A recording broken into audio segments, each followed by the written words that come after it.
Hey guys, it's Katie and this is My Life with vEDS. I wanted to do a quick video today to talk to you about the big news, which, if you haven't heard, the FDA announced today that it was denying Celiprolol or Edsivo as an effective exclusive treatment for vascular Ehlers-Danlos syndrome in the United States.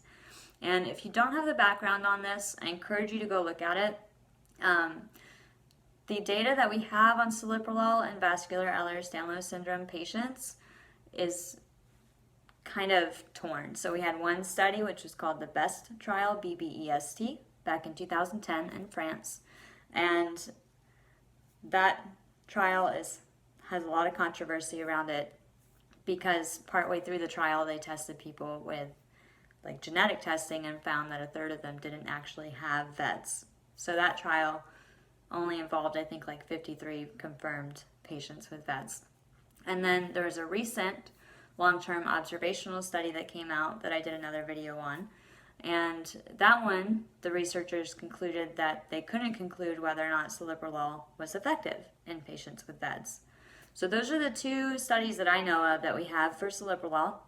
And so one or both of those would have been submitted to the FDA along with a request for approval as an orphan drug for vEDS, which would be the only treatment available exclusively for vascular Ehlers-Danlos syndrome patients.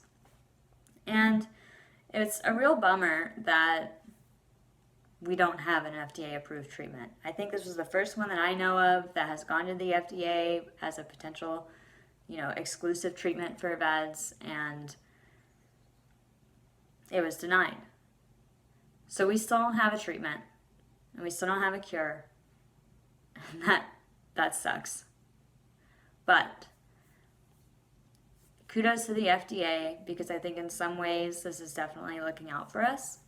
I think about the problems that could happen if Celiprolol had been approved, even if, the studies were inconclusive on Celiprolol's effectiveness. When an orphan drug is approved and it's exclusive, it's the only one, they could hike up the prices way high, and that could be a problem.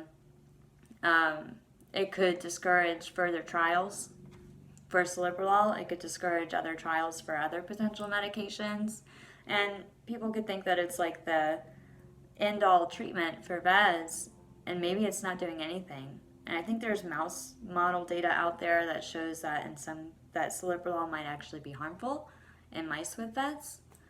And we don't really have a good human trial for that. So I think that this isn't the end. There are more drugs out there that are being looked at.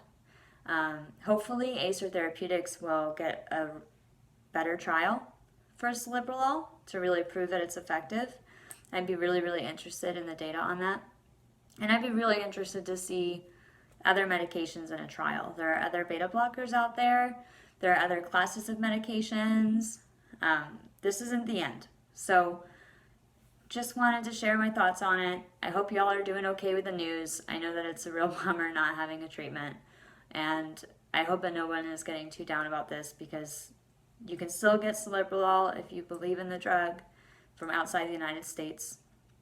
And I know it's a pain to do it, but it's still out there and it's affordable right now. So that's all I have to say. I hope you guys are doing good, and I'll talk to you soon.